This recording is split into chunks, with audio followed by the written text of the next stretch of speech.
In 1842, on an estate outside Louisville, Kentucky, Stephen Bishop sat down to draw a place he could not see. Mammoth Cave lay more than 80 miles away. Its passages twisted through several underground levels, crossed rivers, opened into domes, narrowed into crawlways, and divided again and again in total darkness.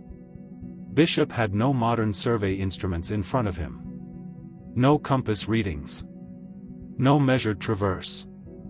No printed plan to copy. Yet the map that carried his name would organize the explored cave into a single, coherent image. That is the source of the phrase often attached to it today, an impossible map. But the word impossible can mislead. It can turn Bishop into a magician and hide the far more important truth. His achievement did not come from a mysterious gift that appeared without effort. It came from years of repeated travel underground, close observation, practical intelligence, and a memory trained by responsibility. He knew the cave because other people depended on him to know it. He learned its geometry while guiding visitors who could become lost, injured, or terrified if he made a mistake. The contradiction was severe. Underground, educated travelers treated Bishop as the authority. Above ground, the law treated him as property. The surviving record confirms several central facts. Bishop arrived at Mammoth Cave as an enslaved teenager. In 1838, he became one of its best-known guides and explorers. In 1842, while visiting the Croghan family estate known as Locust Grove, he drew a map from memory of the passages then known to him. The drawing was later published with his name on it. What remains less certain is the exact process. Did he sketch the entire map in one sustained act, or revise it over days? Did someone ask questions as he worked? Did he use written notes that have not survived? How precisely did the published engraving follow his original drawing? The sources do not answer every question, but they answer enough to make the achievement remarkable without exaggeration. The map was not a perfect modern survey. It was something more human, a diagram of a world Bishop had carried in his mind while moving through darkness. This documentary asks 3 questions. Who was Stephen Bishop before the map made him famous? What did the drawing actually accomplish? And why did a man whose knowledge was essential to Mammoth Cave have so little control over his own life? The man the records called Stephen Bishop was probably about 17 when he reached Mammoth Cave in 1838. Even the uncertainty around his birth reflects the kind of record that slavery often produced. Enslaved people could appear in property transactions, wills, labor accounts, and family correspondence while the details of their own beginnings remained unrecorded. The cave had recently been purchased by Franklin Gorin, a Kentucky lawyer and businessman who intended to develop it as a tourist attraction. Bishop was placed there as a guide. This was not a symbolic role. Early 1. Cave tourism was physically demanding and dangerous. Visitors entered with limited lighting, walked uneven ground, crossed pits, and traveled far beyond daylight. A guide needed to remember routes, judge people, manage fear, maintain lamps, and recognize when a group should turn back. Bishop learned quickly. Gorin later described him as self-educated, intelligent, humorous, trustworthy, and knowledgeable about geology. The wording comes through a white enslaver, and it must be read with that limitation. Gorin admired Bishop, but admiration did not cause him to reject the system that denied Bishop freedom. Still, his testimony is important because it acknowledges what visitors also observed. Bishop absorbed information from the scientists, physicians, writers, and wealthy travelers he guided. He did not simply repeat memorized speeches. Accounts describe a man who could adjust to the people in front of him. He learned geological terms. He became familiar with some Latin and Greek. He remembered visitors and understood how to hold their attention. A cave guide had to be part navigator, part interpreter, part storyteller, and part judge of character. The word guide can sound secondary, as though the important people were the owners, scholars, or paying visitors. Underground, the hierarchy could reverse. The visitor might possess money, education, and legal freedom, but Bishop possessed the route. He knew where the floor dropped away, where a passage narrowed, which chamber lay beyond a turn, and how long a lamp might need to last. That expertise made him valuable to the cave business. It also gave him access to knowledge that formal institutions had denied him. Each tour became a moving classroom. Geologists named formations. Physicians discussed the cave air. Writers compared rooms to cathedrals and ruins. Bishop listened, tested what he heard against the physical cave, and built a vocabulary for describing it. The system benefited from his intelligence while restricting the life that intelligence could build. He could lead professors through a labyrinth, but he could not legally choose his employer.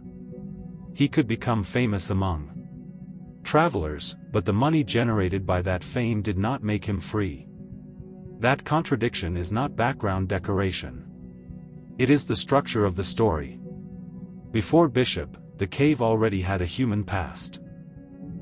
Any honest account of Mammoth Cave must begin long before 19th-century tourism. Stephen Bishop was not the first human explorer of the cave, and neither were the European-American settlers who commercialized it. Archaeological evidence shows that indigenous people entered the cave thousands of years earlier.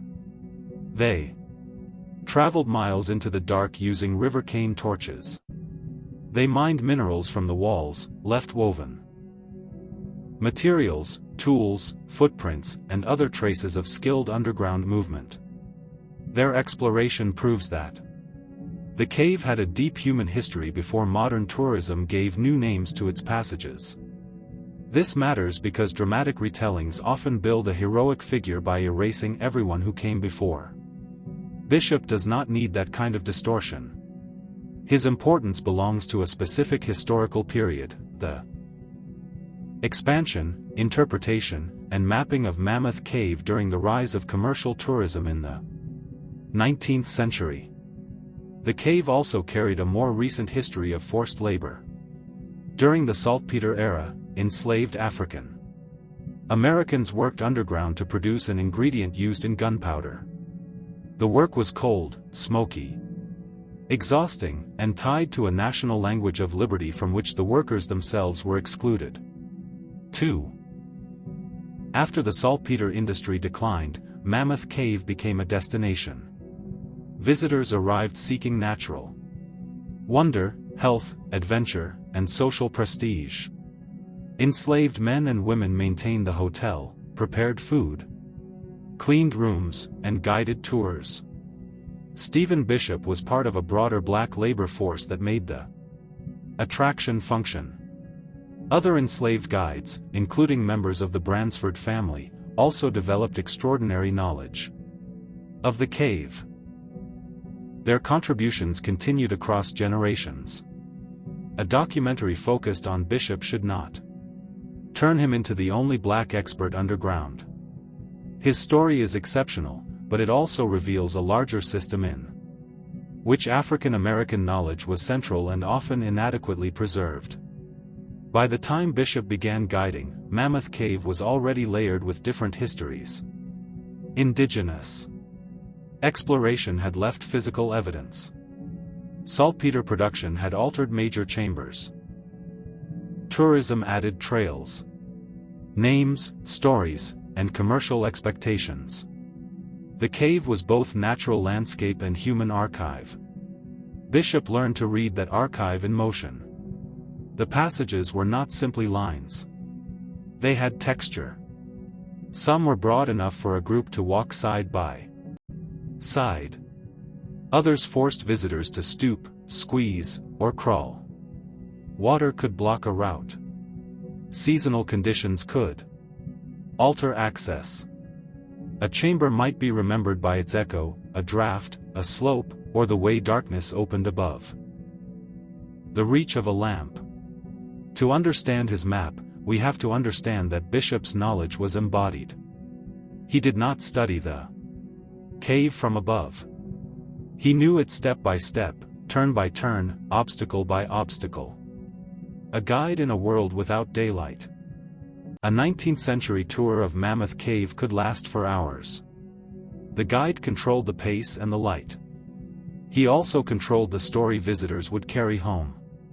The cave challenged ordinary perception. On the surface, people navigate by horizon, sun, buildings, trees, and distant landmarks. Underground, those references disappear. Space is experienced in sequence. Walk forward. Turn. Descend. Cross water. Pass a narrow place. Enter a room. Return by a different route. This kind of environment encourages what psychologists would now call a cognitive map, an internal model of how places connect. But a cognitive map is not necessarily a picture floating in the mind. It can be a network of relationships. This chamber leads to that passage. The river lies below this avenue. A side route reconnects. Beyond the pit. A slope indicates a change in level. Bishop repeated these sequences constantly. Repetition alone, however, was not enough. He also explored beyond the established route. He helped extend the known cave, and he named features that became part of its language. Names such as the River Styx, Lake Lethe, the ruins of Karnak, and the Mammoth Dome gave visitors mental anchors. Classical and biblical references transformed unfamiliar geology into an imagined world. Naming is a kind of mapping. A place that has a name can be described, remembered, and linked to another place. The names helped paying visitors, but they also helped organize the guide's own knowledge. Bishop's role required precision under pressure. A wrong turn underground was not a small embarrassment. Lamps could fail. Visitors could panic. Distance was difficult to judge. The darkness beyond a flame was complete. The map therefore began long before pencil touched paper. It began in the discipline of returning safely. 3. Historical accounts praise Bishop's memory, but memory was only one part of the skill. He had to notice structure. Imagine walking through a building hundreds of times, always using the same corridors. You might remember the route. Now imagine that the building has no windows, no straight hallways, no printed signs. Several levels, rivers, pits, and branching passages that resemble one another. Then imagine that new rooms are continually being added because you are helping discover them. That is closer to the problem Bishop solved. If documentary history that separates evidence from legend matters to you, this is the point to subscribe. The most compelling stories usually become stronger, not weaker, when the claims are tested. The next part of Bishop's story begins at an obstacle that early guides treated as a boundary, the bottomless pit. Crossing the bottomless pit. The bottomless pit was not literally bottomless. Its name expressed the experience of looking into darkness that a visitor's light could not resolve. For early tours, the pit marked a psychological and practical limit. The National Park Service credits Bishop with helping cross that obstacle and opening access to miles of passages beyond it. Later versions sometimes describe a daring crossing on a cedar pole. The exact method varies across retellings, and the most cinematic version should not be treated as certain unless a contemporary source can support it. What is well established is the result. Once the barrier was crossed, exploration expanded. Bishop became associated with major discoveries in the cave beyond the older tourist routes. His knowledge grew not from following a finished map but from entering areas before a reliable map existed. This reverses the usual relationship between explorer and cartographer. Modern field teams often record measurements as they move. Direction, distance, inclination, and landmarks are written down so the survey can later be plotted. Bishop's surviving map is presented as having been drawn from memory away from the cave. That does not mean no observations were made. It means the archive has not preserved a full instrumental survey behind the drawing. The published map should therefore be judged by the kind of information it communicates. Look at it closely and the cave appears like an underground tree or nervous system. Passages divide, reconnect, widen, and taper. Waterways are marked. Named chambers create reference points. The drawing gives a viewer something almost impossible to obtain from a tour, the cave as a whole. No visitor could stand in one position and see that shape. Bishop constructed an overhead idea from a ground level experience. The crossing of the pit also changed his status among visitors. He was no longer only a man who knew the established route. He was someone associated with the frontier of the known cave. Travelers requested him. Writers mentioned him. Scientists respected his observations. Yet exploration did not loosen the legal structure around him. When John Croghan acquired the Mammoth Cave estate in 1839, Bishop remained enslaved. The cave changed owners, and Bishop was included in the transfer. 4. The fact is difficult to absorb because the map encourages us to think of him as an independent historical actor. He made discoveries. He named places. He created a document. But his labor, movement, and future were controlled by others. The impossible part of the story was not only that he mapped darkness. It was that American society could recognize his intellectual authority and still deny his personhood. How a cave becomes a mental map. To understand how Bishop may have drawn the cave, it helps to separate three different kinds of accuracy. The first is metric accuracy, exact distance, angle, and scale. A modern cave survey aims to measure these relationships with instruments and documented stations. The second is topological accuracy. Which passage connects to which chamber, where a route branches, and how different regions relate as a network. The third is practical accuracy, the information needed to navigate successfully. Bishop's map was not a modern metric survey. Its scale and orientation are imperfect. Passages are compressed, stretched, and arranged so the network can fit on the page. But that does not make it useless or fraudulent. Many maps simplify reality to communicate what matters. A subway diagram is the obvious comparison. It may distort geographic distance while preserving stations, lines, and connections. A passenger can navigate effectively even though the diagram is not a literal aerial view of the city. Bishop's map functioned in a related way. It translated a complex three-dimensional cave into a readable two-dimensional system. The strength lay in the relationships. How could he remember them? Repeated guiding created route chains. Named landmarks created anchors. Sensory details separated similar locations. Storytelling reinforced sequence because each stop on a tour carried a narrative. Exploration added comparison. This new passage lies beyond that pit, above that river, or near a chamber already known. Memory also improves when information is meaningful. Bishop's survival, reputation, and daily work depended on the cave. He was not memorizing random lines. He was organizing the environment in which he performed his most specialized labor. There may also have been collaboration.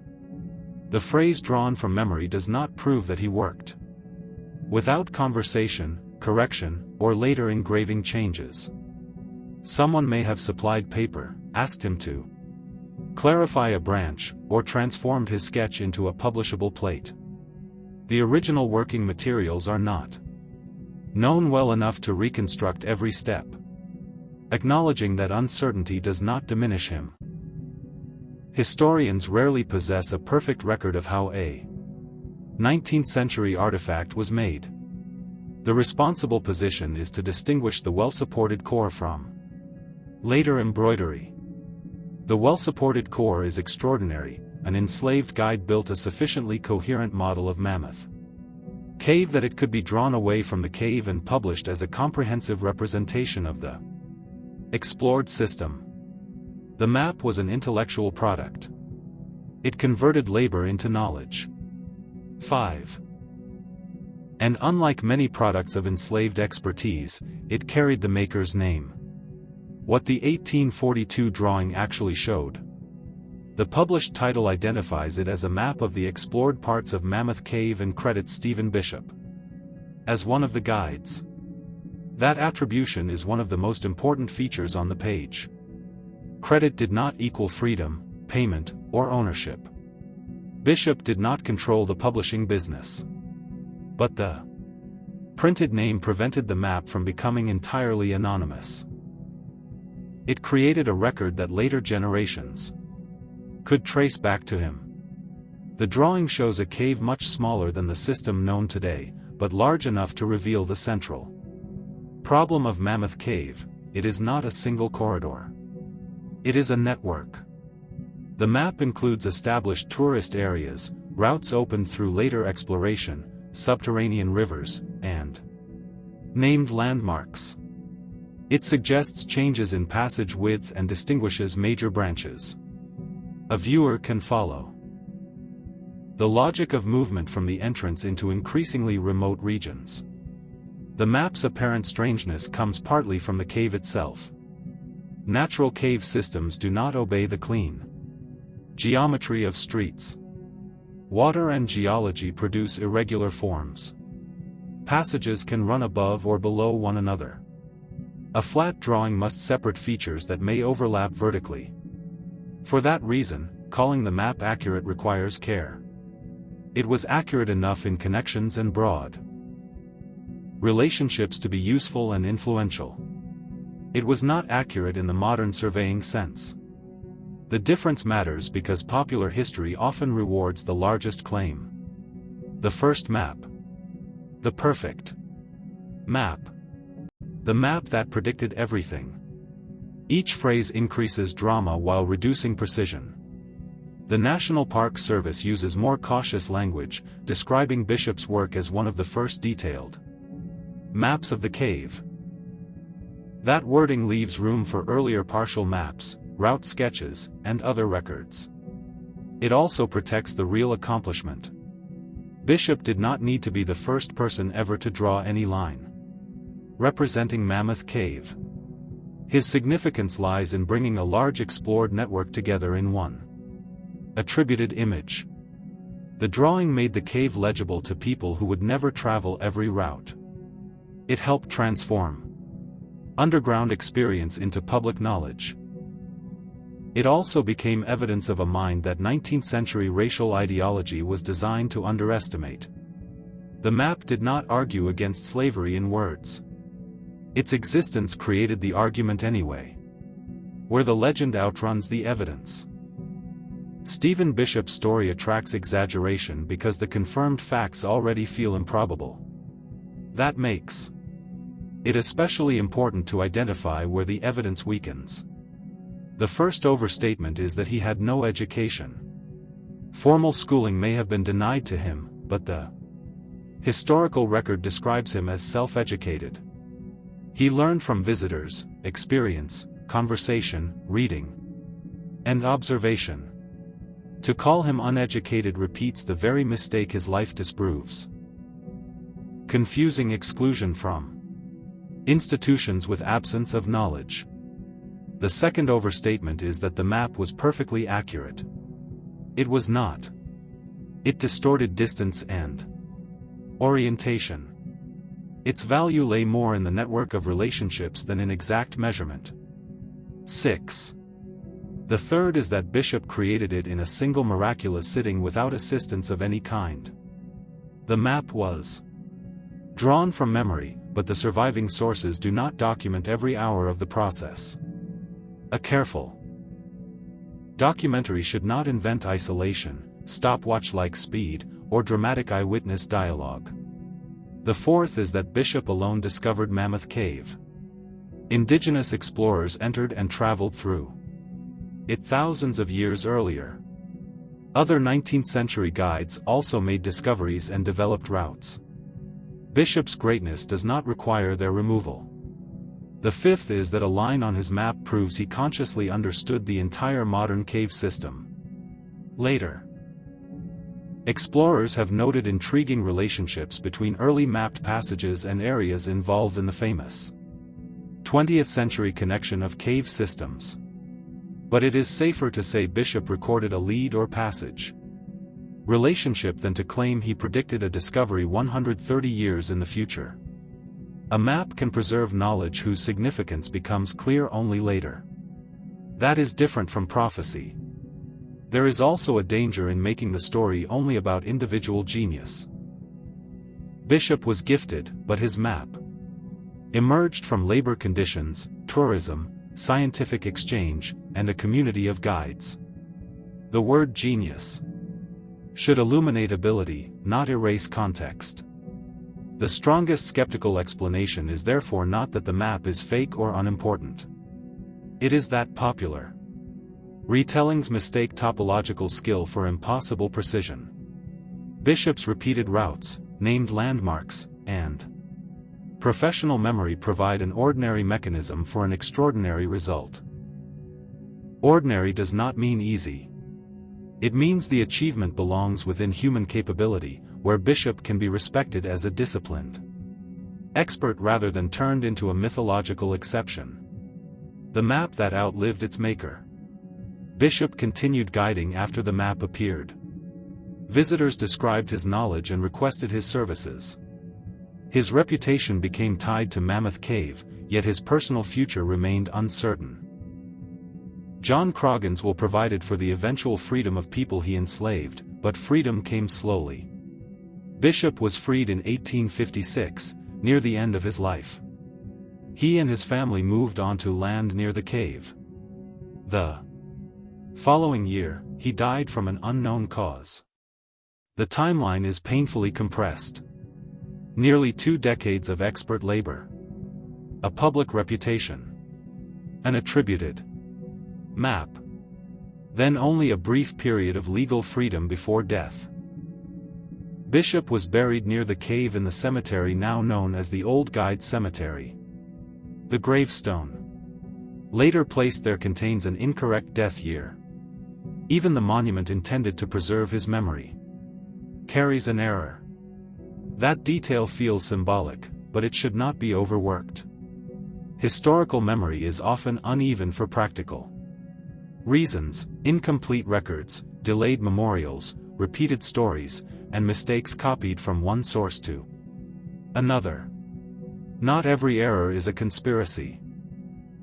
Yet patterns of whose lives were carefully documented and whose were not are shaped by power. The map survived more clearly than many details of the man. In the 20th century, cave surveying became more instrumental and systematic. New generations of explorers expanded the mapped system dramatically. In 1972, a connection between the Mammoth Cave and 7 Flint Ridge systems established a combined network that became recognized as the world's longest known cave system. Modern exploration did not make Bishop's map obsolete as a historical object. Instead, it changed the questions people asked of it. Researchers could compare his network with later knowledge. They could see where relationships were broadly right, where scale failed, and how much of the 19th century cave world he had organized. The map became a bridge between two histories of cartography, the embodied memory of an early guide and the measured surveys of modern caving teams. It also became a bridge between fame and recovery. Bishop was known in his lifetime, then often reduced to a colorful supporting character in cave tourism. Later scholarship and public history increasingly placed his expertise at the center. Recovery is not the same as repair. Recognition today cannot return the wages, freedom, choices, or years denied to him. But accurate recognition can change the meaning of the surviving record.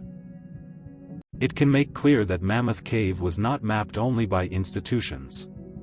It was mapped by people whose labor institutions depended upon the name on the map. Return to the page itself. The lines are crowded.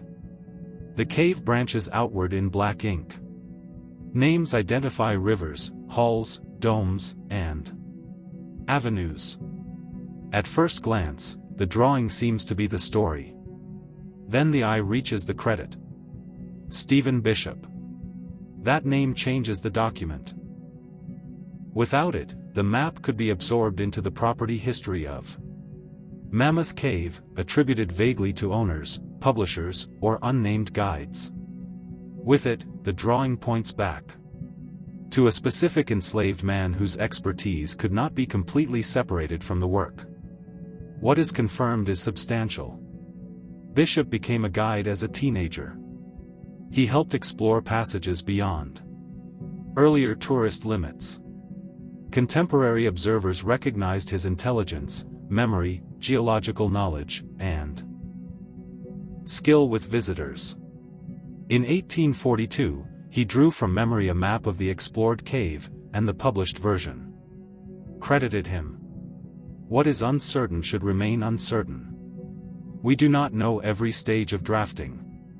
We cannot claim exact modern accuracy. We should not erase indigenous explorers or other black guides. We should not turn a line on the page into prophecy. The most realistic interpretation is also the most powerful. Bishop learned Mammoth Cave through disciplined repetition, curiosity, responsibility, and exploration. He converted routes traveled in darkness into a visible network. The map was impressive because his knowledge was real. The word impossible can remain in the title, but only as a description of how the achievement appears from the outside. Once the process is examined, the mystery changes. The question is no longer how an inexplicable man performed a miracle. 8. The question becomes how many forms of intelligence history has failed to recognize because they developed outside schools, professions, and legal freedom. Bishop's map does not show the entire cave. No map has ever shown the entire cave, because exploration continues. It does not show the full life of the man either. Large parts of that life remain beyond the surviving light. But the document shows enough. It shows that knowledge can be produced under conditions designed to deny its maker authority. It shows that practical expertise can exceed formal status. And it shows why historical credit matters, even when it arrives inside an unjust system. The final question is specific. When a society benefits from a person's intelligence while denying that person freedom, is later recognition enough to call the historical record corrected, or does the map remain evidence of a debt that recognition alone can never repay?